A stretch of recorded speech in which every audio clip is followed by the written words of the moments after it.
Good morning student, welcome to my channel student support. मैं अंकुर पांडे।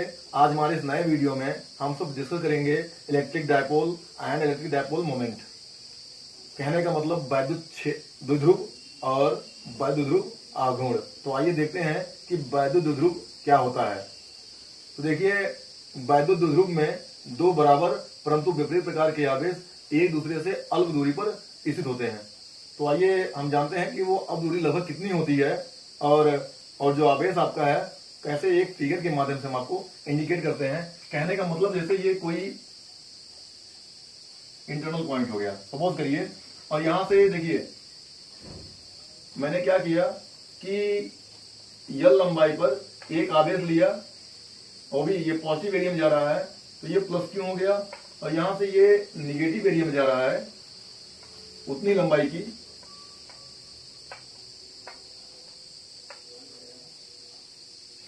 ये हो जाएगा, निगेटिव एरिया में आएगा तो ये हो जाएगा माइनस क्यों हो जाएगा। तो ओवरऑल माइनस क्यों से प्लस क्यों की लंबाई क्या हो जाएगी, तो ये हो जाएगी। और सेकेंडरी और इस बिंदु पर मैंने एक पी लिख दिया जो वैद्युत द्विध्रुव, ये देखिए पी फार पोल होता है वैसे जानते हैं आप, जो इसको इंडिकेट करता है। इसकी डायरेक्शन जो है माइनस से प्लस की ओर होगी। ये बात आप लोग यहाँ पे ध्यान देंगे। तो कहने का मतलब क्या है कि वैद्युत द्विध्रुव में दो बराबर परंतु विपरीत प्रकार के आवेश एक दूसरे से बहुत ही अल्प दूरी 2l पर स्थित होते हैं। ये इसकी डेफिनेशन होती है। उसके बाद इसके महत्वपूर्ण तथ्य क्या क्या है ये हम आपको समझाते हैं। तो आइए सबसे पहले इसका डेफिनेशन नोट कर लेते हैं। यहाँ पे वैद्युत द्विध्रुव में दो बराबर विपरीत प्रकार के आवेश माइनस क्यों और प्लस क्यों होते हैं।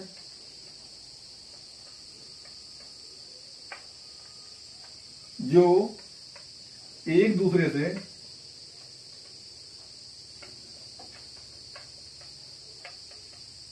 टूयल दूरी पर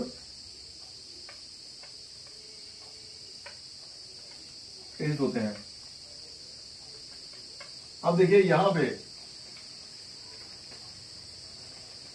क्या क्या बातें काफी इंपॉर्टेंट है वो भी आप लोग ध्यान देंगे, इसके बारे में आपको दिखाते हैं। देखिए माइनस क्यू से प्लस क्यू को मिलाने वाली रेखा द्विध्रुव की अक्ष रेखा होती है। तो यहाँ पे द्विध्रुव की जो अक्ष रेखा होगी ये भी आप ध्यान देंगे कि द्विध्रुव की अक्ष क्या होगी, माइनस क्यू से प्लस क्यू तक मिलाने वाली रेखा।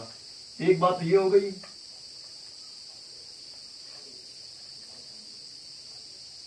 अब देखिए ये जो 2l है ये द्विध्रुव की लंबाई होती है, मतलब दोनों आवेशों की बीच की दूरी जो 2l है वो द्विध्रुव की लंबाई होती है। आप यहाँ पे ये भी बात ध्यान देंगे कि द्विध्रुव की लंबाई हमेशा 2l ही ली जाएगी, यल नहीं तो आप द्विध्रुव की लंबाई कह दे आप यल ले लो, यल नहीं। द्विध्रुव की लंबाई जो है वो हमेशा 2l ही ली जाती है। तो कहने का मतलब क्या है कि द्विध्रुव की लंबाई फिगर के हिसाब से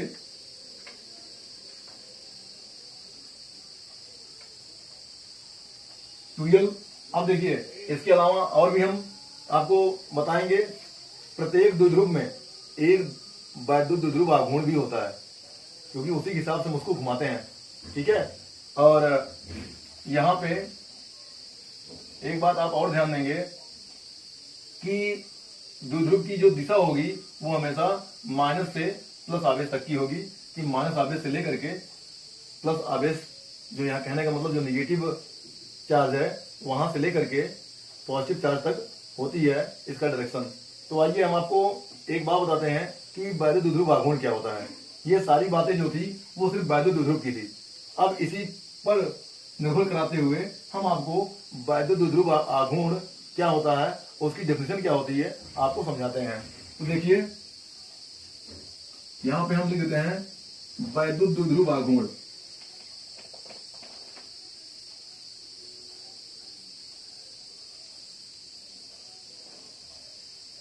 आघूर्ण। और वैद्युत द्विध्रुव आघूर्ण बताने से पहले आपको मैं एक बात और बताना चाहते हैं कि देखिए, अगर ये माइनस क्यू आवेश है, ये प्लस क्यू आवेश है, तो कहने का मतलब ये है कि वो भी दोनों बराबर हैं, दोनों बराबर हैं, तो इनका कुल आवेश क्या होगा, शून्य होगा, इनका कुल आवेश शून्य होगा। लेकिन जैसे इनको यहां से हम विस्थापित करेंगे वैसे क्या होगा, इनका एक वैद्युत क्षेत्र उत्पन्न होना शुरू हो जाएगा। लेकिन एक बात आप यहाँ पे और ध्यान देंगे, इनका कुल आवेश तो द्विध्रुव का कुल आवेश शून्य होता है, लेकिन इनका वैद्युत क्षेत्र जो है वो शून्य नहीं होता। ये आप हमेशा ध्यान देंगे, नहीं तो आप ये सोचेंगे अगर यहाँ पे नेट आवेश शून्य हो रहा है तो वैद्युत क्षेत्र भी 0 हो जाएगा। यह हमेशा ध्यान रखेंगे।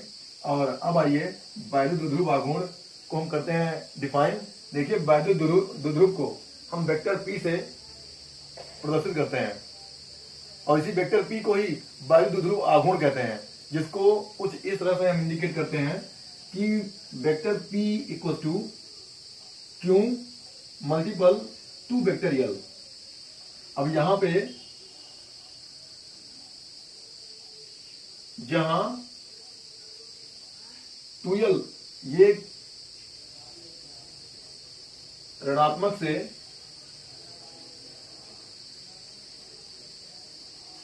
धनात्मक आवेश तक वेक्टर विस्थापन है, वेक्टर विस्थापन है, क्योंकि इसकी मैंने डायरेक्शन बताई ना, माइनस से प्लस की ओर होती है। और ध्यान रहे, केमिस्ट्री में जब आप पढ़ेंगे तो वहां पे द्विध्रुव की जो दिशा होती है वो धनात्मक से ऋणात्मक की ओर होती है, वहां आप कंफ्यूज नहीं होंगे। फिजिक्स में जो है ऋणात्मक से धनात्मक की ओर होता है। तो देखिए यहाँ पे कि वेक्टर 2L जो है ऋणात्मक से धनात्मक आवेश तक वेक्टर विस्थापन है, इसी वजह से 2L के ऊपर मैंने वेक्टर की सिंबल लगाया हुआ है। अब आइए इस हिसाब से इसकी परिभाषा क्या होगी जो है, तो होगी वैद्युत द्विध्रुव आघूर्ण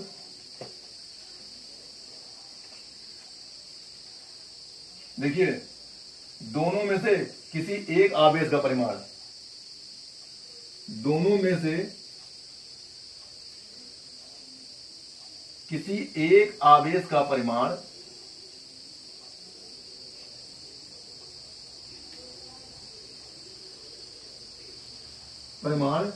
तथा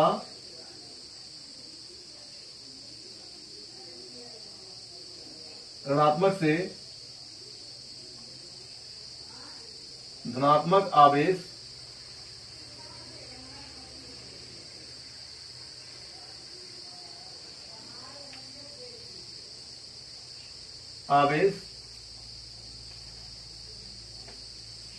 तक वेक्टर विस्थापन का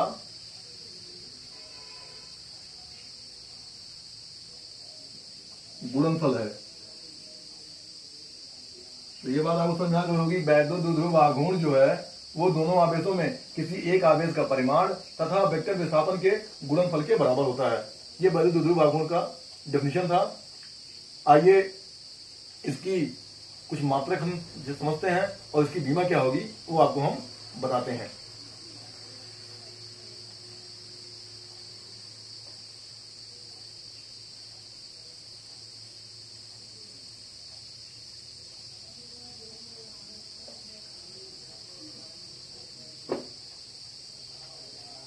देखिए कि इस बात से तो हमें एक बात तो स्पष्ट हो गई कि वेक्टर P की दिशा ऋणात्मक से धनात्मक की ओर होती है। तो आइए देखिए, अब यहां पे इस वेक्टर P का मात्रक आप देखिए यहां वेक्टर के रूप में लिखा हुआ है। अगर हम वेक्टर को हटाएंगे तो यह हो जाएगा P बराबर 2QL, Q गुणे 2L परिमाण रूप में। और P बराबर 2QL जब होगा तो देखिए Q आवेश है और L क्या है, लंबाई है। तो कहने का मतलब क्या होगा, इस देखिए वैद्युत द्विध्रुव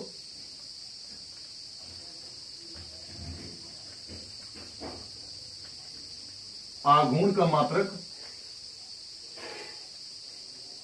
देखिए आवेश का मात्रक क्या होगा, कूलाम। और लंबाई का मात्रक हो जाएगा मीटर। इसे हम प्रतीक रूप में लिखेंगे CM।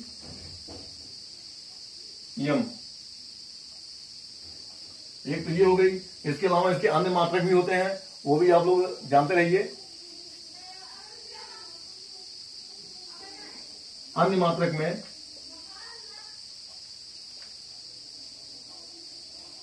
वैद्युत द्विध्रुव आघूर्ण का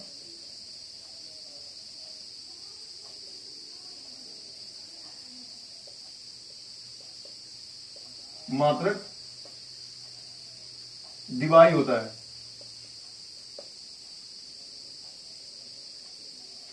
जिसे कैपिटल D से करते हैं। आइए इसकी वैल्यू जो है अप्रोक्सीमेटली होती है कि एक डिवाई इक्वल टू होती है 3.33 मल्टीपल 10⁻³ कूलम मीटर।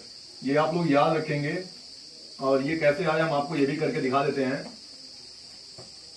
कि एक डिवाई बराबर 3.33 इंटू 10⁻³ कूलम मीटर कैसे आया, ये भी आपको हम यहाँ पे दिखाते हैं। तो 2 मिनट। यहाँ पे आप एक बात ध्यान देंगे कि जो वैद्युत द्विध्रुव आघूर्ण का मात्रक डिवाई होता है, ये एक व्यवहारिक मात्रक है, ठीक है। और ध्यान दीजिए कि एक डिवाई 3.33 इंटू 10⁻³ कूलम मीटर कैसे हुआ, आइए आपको ये भी हम दिखाते हैं ये आया कैसे। तो देखिए, एक डिवाई इक्वल होता है 10⁻10 फ्रैंकलिन गुणे 1 एंगस्ट्रॉम। 10⁻10 फ्रैंकलिन गुणे 1 एंगस्ट्रॉम। तो देखिए यहां पे 10⁻10 फ्रैंकलिन, तो सबसे पहले हम इसको अलग कर देते हैं। 10⁻10 मल्टीपल, यहां पे देखिए जो फ्रैंकलिन होगा, तो फ्रैंकलिन जो है हम आपको बताया हुआ था कि फ्रैंकलिन किसका आवेश की छोटी इकाई होती है। फ्रैंकलिन जो है आवेश छोटी इकाई होती है, तो फ्रैंकलिन को हम बदल पाएंगे किसमें, कूलम में। तो देखिए 10⁻10 फ्रैंकलिन होता है, तो इसको जब हम कूलम में बदलेंगे तो हो जाएगा 1/3 इंटू 10⁻9 कूलम, और 1 एंगस्ट्रॉम बराबर होता है 10⁻10 मीटर। तो देखिए ये हो जाएगा 1/3 -10 -9 -10 10⁻29 कूलम मीटर। अब यहां पे हम करेंगे तो हो जाएगा 0.333 10⁻29 कूलम मीटर, अर्थात 3.33 10⁻30 कूलम मीटर। ये हो गई एक डिवाई। और एक बात और यहाँ पे भी, जैसे मैंने 2 चीजें बदलाव किया हुआ है। एक तो एक FR मतलब एक फ्रैंकलिन बराबर होगा 1/3 इंटू 10⁻9 कूलम। तो ये बात आप यहाँ पे ध्यान देंगे। ये कहने का मतलब है कि एक कूलम बराबर होता है 3 मल्टीपल 10⁻9 फ्रैंकलिन के। तो यहाँ पे ये बातें आप ध्यान देंगे। और स्टूडेंट, इसके बाद हम और आगे बढ़ते हैं, आपको इसकी बीमा क्या होगी बताते हैं।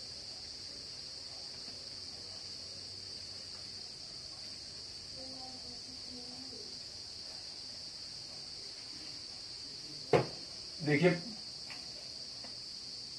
इस वेक्टर P की बीमा क्या होगी। अब देखिए, अभी मैंने आपको बताया कि SI मात्रक क्या था, कूलम मीटर। आगे जब बीमा के रूप में इसको कन्वर्ट करेंगे, कूलम का क्या हो जाएगा, सबको पता है Q बराबर होता है IT, Q बराबर IT। तो इसकी जो बीमा होगी वो हो जाएगी 80, और इसकी हो जाएगी लंबाई, अर्थात इसकी बीमा हो जाएगी, ध्यान दीजिए, बीमा के रूप में M0 L1 T1 A1।